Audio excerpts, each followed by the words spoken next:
Hello everyone, আজকে আমরা আমাদের বাড়ির পাশের মহেশতলাতে যাচ্ছি পুজো করতে। তো দেখো এই যে ছোট পুচকিটাও যাচ্ছে আমাদের সঙ্গে।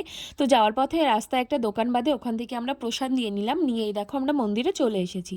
আর আমরা যাওয়ার আগে এখানটায় একটা ব্যাচ পুজো করছিল, তারপরে আমরা সামনে বসার জায়গাটা আছে ওখানটায় অপেক্ষা করতে থাকলাম কখন আমাদের সময়টা আসবে। আর এখানটায় বসে বসে আমরা দেখছিলাম আগের ব্যাচটা কী করে পুজো করছে। তারপর আমরা পুজোর ডালিটা সাজিয়ে নিলাম। আর আমি না জানতাম না যে মহাদেবের পুজোতে শিউলি ফুল লাগে না। ঠাকুরমশাই আমাকে বললো যে শিউলি ফুল এখানটায় দিও না।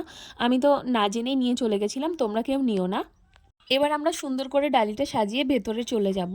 আর এখানটায় আমি জানতাম না যে দূর্বাও মহাদেবকে দেয় না, আমি সব কিছু এখান থেকে আলাদা করে নিয়ে ভেতরে ঢুকেছিলাম।